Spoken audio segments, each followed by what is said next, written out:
partija, jūsu frakcija Rīgas domē ir cītīga un nav īsti jums piekritēja, ja es pareizi saprotu. Proti, vicemērs šobrīdējais ir uzsācis tādu tā kā kampaņu, Ratniekungs, par šiem līdzīgi problemātika, imigrantu ierobežojumiem, lietu saukšanu pie kārtības, vai šis tagad ir, kā lai saka, pirmsvēlēšana triks, kas palīdzēs Nacionālajai apvienībai uz Saeimas vēlēšanām, vai ir arī kaut kādas reāli labumi, jo pārējās partijas, cik var dzirdēt, ir mazliet uzskata, ka jūs pārspīlējat. Tā nav taisnība, ka pārējās partijas tā saka, pārspīlēt saka tikai viena partija, nevis pārējās. Proti mēra partija, progresīvie, ja? Ir atšķirība. Jā. Otra lieta. Jo mēs jau varam sākt temats par vakardienas... Pagaid, tiksim līdz tam, bet ja tu redzi, ka tur ir sakars, lūdzu, redz kopā, jā. Es esmu rūpīgi izstudējis Stambulas konvenciju no A līdz Z. Un ļoti rūpīgi esmu izlasījis arī Eiropas padomes ekspertu grupas Grēvio ziņojumu par īriju. Šajā ziņojumā liela daļa ir par to, ka jāatvieglo emigrantiem un cilvēkiem, kas identificējās kā vardarbībā cietušie imigrācijas process. Viss Stambulas konvencijas koncepts runā par to, ka šis ir dalībvalstīm pa stingru, gan īrijai, gan citām valstīm. Tieši tādēļ Stambulas koncepcija pati iet ar sevi pilnīgā pretrunā. Tādēļ, ka viņi runā, ka vajag apkarot vardarbību, bet tai pašā laikā runā par to, kā vardarbību palielināt, ievedot valstī pēc iespējas vairāk musulmaņu imigrantu. Kā mēs redzam konvencijas dalībvalstīs, šos vardarbības gadījumus rāda vēl vairāk. Stambulas konvencijā vairākos punktos ir minēti vardarbības gadījumi. Piemēram, tur ir minēts par sieviešu dzimumu orgānu apgrēzīšanu. Vēl tur ir minēts... Kas notiek islamticīgo pasaulē pēc senas tradīcijas. Tieši tā. Vēl tur ir minēts, ka ir piespiedu laulības un nepieciešams viņus novērst. Es neatceros, ka latvieši kādreiz savus sievietes būtu spieduši baigi laulāties. Tāpat nezinu, ka tā būtu ļoti spēcīga kristīga tradīcija. Šīs visas tradīcijas, par kurām... Jā, bet konvencija ietver 47 valstis, tā skaitā islamticīgas, ir loģiski, ka tur tiek noregulētas arī lietas, kuras attiecas uz varbūt citām, nevis Latviju. Jā, bet viņu rakstīja toreiz tieši pret šiem nozīmēm. Jā. Es domāju, ka Stambulas konvencija ir absolūti novecojusi. Viņā ir pretrunīgas lietas. Arī tas, piemēram, par to 4. pāns. 4. pāntā skaidri minēts, ka cilvēks var noteikti paši identificēt savu dzimumu. Vēl vairāk, jebkuram cilvēkam, tev man, ir šis dzimums jārespektē. Jā. Un Šveices tiesas piemērs pierāda, ka, ja tu to nedari, tu vari nonākt cietumā. Ir bijis konkrēts piemērs par to, ka cilvēks sēž. Par to, ka viņš nerespektē otru cilvēku dzimumu identitāti. Arī tas ir pretrunā šīs konvencijas būtība. Tādēļ, ka, ja tu esi varmāk, tu vari identificēties ar kādu citu dzimumu, kas tev iepatīkās, un tad par tevi būs Anzi, drīkst paprasīt, ja es pareizi tagad dzirdu, jūs patiesībā pat, es gandrīz teiktu, lejat eļu ugunī un sakat, ka jūs ne tikai... Pats lej to eļu ugunī. Es gribētu pateikt vēl tālāk. Es domāju, ka ir ļoti labi, ka šobrīd šis jautājums tiek atlikts uz gadu. Tādēļ, ka daudzi no šiem cilvēkiem, kas bija protesta akcijā Domlaukumā, redzēs, ko Latvijā ir noteikuši tie cilvēki, eksperti no Grēvio, kas šobrīd Latvijas situāciju izskata. Un ja šie piemēri būs līdzīgi tam, ko ir noteikuši šobrīd, jo šobrīd viņi saka ne tikai par migrantiem, tur ir vēl daudzas citas absurdas lietas. Piemēram, Grēvio ziņojumā par īriju ir minēts, ka īriem ir jācenzē sava televīzija, lai tur būtu dzimumu neitrāli raidījumi, lai tur būtu dzimumu līdztiesības ziņās. Kurā gadā, ar citu? 23. gadā. Šis ir ļoti svaigs ziņojums. Tur jau ir tā lieta. Tāpēc es esmu lasījis arī citus, un viņi, starp citu, ir diezgan līdzīgi. Viņi daudz ko liek copy-paste, bet, protams, izvērtējot tad kaut kādas atsevišķas lietas. Es domāju, ļoti labi, ka šis process ir atlikts uz gadu. Nacionālā apvienība rīkojas absolūti valstiski to darot, lai redzētu cilvēku to, ko šī Eiropas padomes institūcija izvērtēs par Latviju. Un tad, iespējams, daudziem cilvēkiem, kas vakar bija Domlaukumā, domas mainīsies.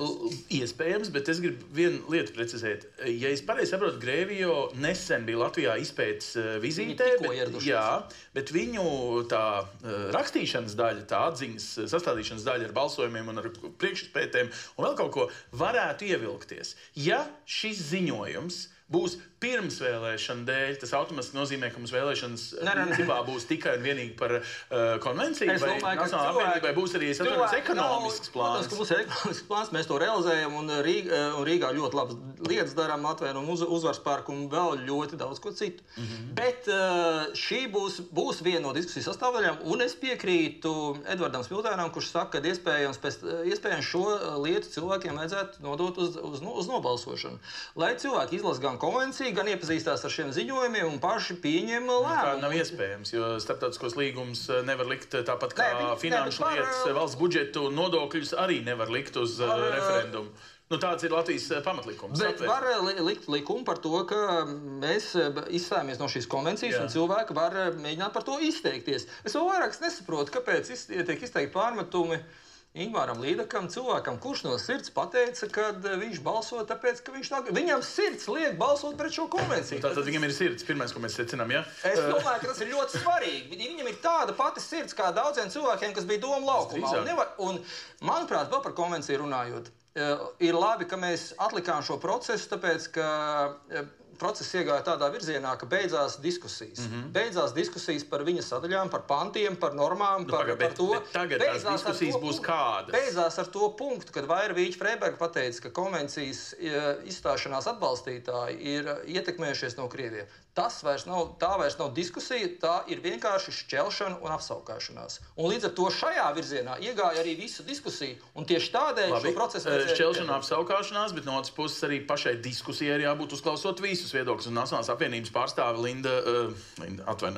Ināra Mūrniece saņēma pārmetums par to, ka tajā apspriešanas gaitā viņas vadītajā komisijā principā tika klusināti, šie cilvēki izteicās Twitterī un daudz izdzirdēja. Paga, bet komisijā ir komisijas process. Twitteris, es atceros, nav leģitīma telpa. Mūrniecei ir pielaida valsts noslēpumam. Jānim Dombrovam ir pielaida valsts noslēpumam. Viņi ir inteliģenti, kārtīgi cilvēki.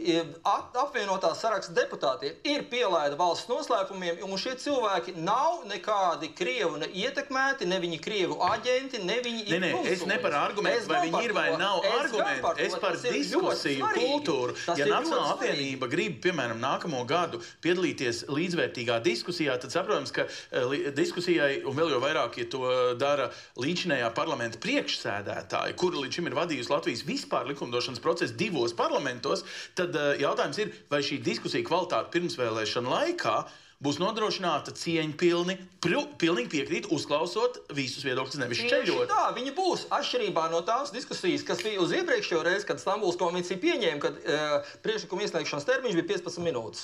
Tas tomēr ir daudz mazāk nekā neuzklausot vienu tieslietu ministrijas cilvēku. Pilnīgi piekrīt, jā, mums patiešām ir dažreiz bijuši tādi gadījumi gan Covid laikā, gan ko, ka likuma izmaiņās. Labi, paskatīsimies, ja jau mēs bišķiņi sajaucām raidījumā gaitu mūsu ieplānoto, bet tad 10 000 cilvēku Vecrīgā.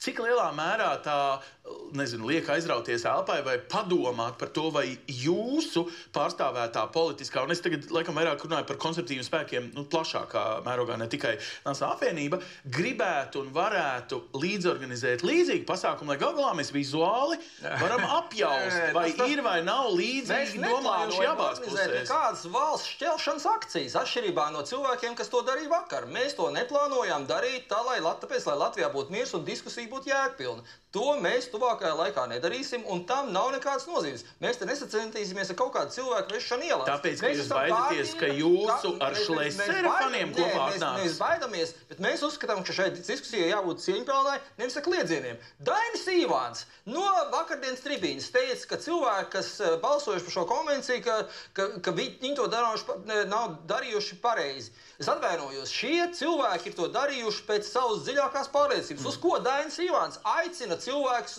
balsot ne pēc savas pārliecības, tikai viņi tāpēc, ka viņi tā šķiet. Viņš uzrunāja cilvēkus, kas domā savādāk. Viņš acīmredzot nostājās to cilvēku pusē. Vai tad viņš aizvainoja jūsuprāt? Viņš vienkārši pārmeta cilvēkiem, ka viņi nebalso kā vienotība. Šiem cilvēkiem ir tiesība un pienākums nebalsot kā vienotība. Protams, un tieši tāpēc mēs esam demokrātiska valsts, kurā forši, ka ir daudz partiju sistēma un vēlētāji paši to izvēl. Kas būs reālās konvencijas? Tagad tā atdzesēšana, cik ilgi viņai jānotiek? Vēl viena labā ziņa ir tā, ka, izlasot šos